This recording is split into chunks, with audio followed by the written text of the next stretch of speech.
तुमच्या ITI instructor वेबसाईटवरील machine information सुविधा वापरण्यासाठी सर्वप्रथम आपली वेबसाईट ओपन करावी व या शीटमध्ये खालच्या बाजूस मशीन इन्फॉर्मेशन जिथं असेल त्या ठिकाणी क्लिक करून आपल्या सेक्शनमधील ज्या मशीन आहेत त्याची माहिती आपल्याला या ठिकाणी दिसेल. ती माहिती एडिट करण्यासाठी आपल्याला पहिला जो आपला सेक्शन आहे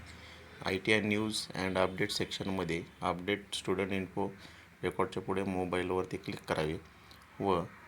गुगल शीटला ओपनला क्लिक करावे आणि आपल्या नावाच्या फाईलला क्लिक करून खालच्या बाजूला स्क्रोल करून मशीन इन्फॉर्मेशन कुठं आहे त्या ठिकाणी त्या टॅबला क्लिक करावे. मशीन इन्फॉर्मेशन टॅबला क्लिक केल्यानंतर अशा पद्धतीने शीट ओपन होईल. या शीटमध्ये आपल्या सेक्शनमधील उपलब्ध असलेल्या मशीनची नावे, number, purchase date, machine condition on off किंवा 100% चालू आहे, किती टक्के चालू आहे या ठिकाणी आपण रिमार्क वगैरे आपण लिहून आपल्या माहिती या ठिकाणी आपल्या मशीनबद्दल सर्व माहिती या ठिकाणी लिहून ठेवू शकतो आणि आपल्याला पाहिजे तेव्हा आपल्याला ती माहिती आपण आपल्या वेबसाईटवरून पाहू शकतो व प्रिंट काढून ठेवू शकतो. अशा पद्धतीने आपल्या ITI इन्स्ट्रक्टर वेबसाईटवरती मशीनची माहिती आपण या ठिकाणी सेव्ह करून ठेवू शकतो.